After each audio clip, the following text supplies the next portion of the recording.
ದೇವರ ಪರಿಶುದ್ಧ ನಾಮಕ್ಕೆ ಸ್ತೋತ್ರ ಉಂಟಾಗಲಿ. ಈ ಅವಕಾಶವನ್ನು ಒದಗಿಸಿಕೊಟ್ಟಂಥ ದೇವರಿಗೆ ಸ್ತೋತ್ರವನ್ನು ಸಲ್ಲಿಸುತ್ತೇನೆ. ಇವತ್ತಿನ ಒಂದು ದೇವರ ವಾಕ್ಯಕ್ಕಾಗಿ ಅಥವಾ ದೇವರ ವಾಕ್ಯದ ಜ್ಞಾನಕ್ಕಾಗಿ ಒಂದು ವಚನವನ್ನು ಓದಿಕೊಳ್ಳೋಣ. ಕೀರ್ತನೆಗಳು 23:4ನೇ ವಚನ.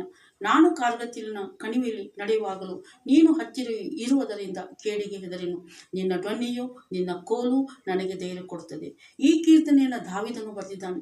ದಾವೀದನು ತನ್ನ ಜೀವಿತದ ಅನುಭವದಲ್ಲಿ ದೇವರ ಒಂದು ರುಚಿಯನ್ನು ಕಂಡಂತಹ ದಾವೀದನು ಈ ಕೀರ್ತನೆಯನ್ನು ಅನೇಕ ಭಕ್ತರಿಗೆ ತಮ್ಮ ಕಷ್ಟದ ಸಮಯದಲ್ಲಿ ಯಾವ ರೀತಿಯಾಗಿ ಇರಬೇಕು, ಧೈರ್ಯವುಳ್ಳವರಾಗಿರಬೇಕು ಅನ್ನುವಂತಹ ಒಂದು ಮಾತನ್ನು ತಿಳಿಸುವುದಕ್ಕೋಸ್ಕರ ದಾವೀದನು ತನ್ನ ಅನುಭವದ ಮೂಲಕ ಈ ಕೀರ್ತನೆಯನ್ನು ಬರೆದಿದ್ದಾನೆ.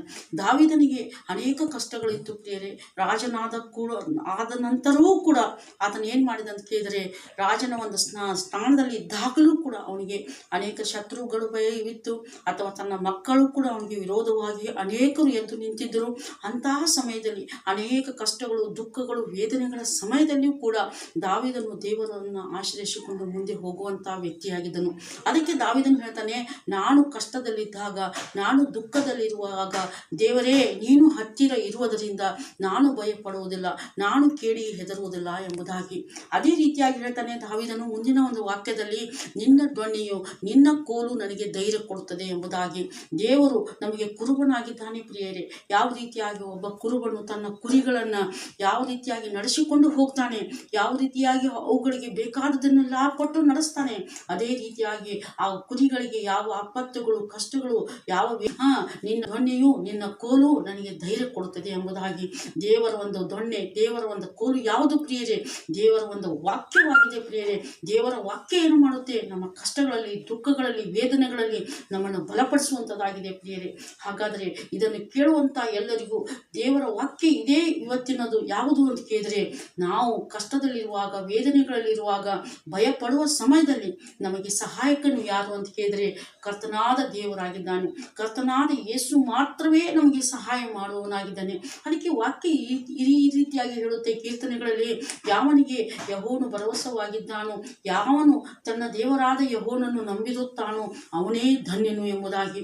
ಯಾವ ವ್ಯಕ್ತಿ ಧನ್ಯನು, ಯಾವ ವ್ಯಕ್ತಿ ಒಂದು ಭಾಗ್ಯವಂತನು ಅಂತ ಕೇಳಿದರೆ, ಯಾರಿಗೆ ಯೆಹೋವನು ಸಹಾಯಕನಾಗಿದ್ದಾನೆ, ಯಾರು ತನ್ನ ದೇವರಾದ ಯೆಹೋವನನ್ನು ನಂಬಿರುತ್ತಾನೆ ಅವನು ಧನ್ಯನು, ಅವನು ಭಾಗ್ಯವಂತನಾಗಿದ್ದಾನೆ.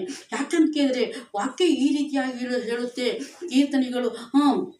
ಕೀರ್ತನೆಗಳಲ್ಲಿ 118ನೇ ಕೀರ್ತನೆಯನ್ನು ಈ ರೀತಿಯಾಗಿ ಹೇಳುತ್ತೆ, ಮನುಷ್ಯರಲ್ಲಿ ಭರವಸೆ ಇಡುವುದಕ್ಕಿಂತ ಯೆಹೋವನನ್ನು ಆಶ್ರಯಿಸಿಕೊಳ್ಳುವುದು ಒಳ್ಳೆಯದು ಎಂಬುದಾಗಿ. ಯಾಕಂತ ಕೇಳಿದ್ರೆ ನಮ್ಮ ಕಷ್ಟಗಳಲ್ಲಿ ಅಥವಾ ನಮಗಿರುವಂಥ ಒಂದು ವಿರೋಧವಾದ ಒಂದು ಸ್ಥಿತಿಗತಿಗಳಲ್ಲಿ ನಾವೇನು ಮಾಡಬೇಕು? ಕರ್ತನನ್ನೇ ಆಶ್ರಯಿಸಿಕೊಂಡು ಮುಂದೆ ಹೋಗಬೇಕು ಪ್ರಿಯರೇ.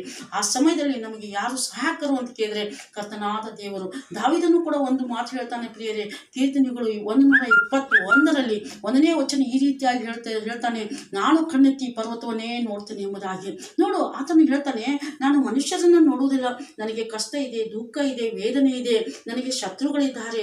ಆದರೆ ಅಂತಹ ಒಂದು ಕಷ್ಟಗಳಲ್ಲಿ ಶತ್ರುಗಳು ನನ್ನನ್ನು ಹಿಂದಟ್ಟಿ ಬರ್ತಾ ಇದ್ದಾರೆ, ಶತ್ರುಗಳು ನನಗೆ ಎದುರಾಗಿ ನಿಂತಿದ್ದಾರೆ.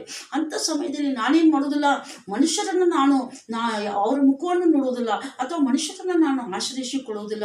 ಆದರೆ ನಾನು ಆಶ್ರಯಿಸಿಕೊಳ್ಳುವುದು ಯಾರನ್ನೇ ಅಂತ ಕೇಳಿದ್ರೆ ಕರ್ತನಾದ ದೇವರನ್ನ. ಅದಕ್ಕೆ ನಾನು ಆತನವನ್ನ ಮುಖವನ್ನು ನೋಡ್ತೇನೆ, ನಾನು ಕಣ್ಣೆತ್ತಿ ಪರ್ವತವನ್ನೇ ನೋಡ್ತೇನೆ. ಯಾಕಂತ ಕೇಳಿದ್ರೆ ನಾನು ಯೇಸುವನ್ನೇ ನೋಡ್ತೇನೆ ಆ ಸಮಯದಲ್ಲಿ. ಆದ್ದರಿಂದ ಆತನು ನನಗೆ ಸಹಾಯ ಮಾಡ್ತಾನೆ. ಯಾಕಂತ ಕೇಳಿದ್ರೆ ಮತ್ತಾಯ 28ರಲ್ಲಿ ಕೊನೆಯ ವಚನದಲ್ಲಿ ಈ ರೀತಿಯಾಗಿ ನೋಡ್ತೇವೆ, ಕರ್ತನಾದ ಯೇಸು ಸ್ವಾಮಿ ಒಂದು ಮಾತನ್ನು ಹೇಳ್ತಾನೆ.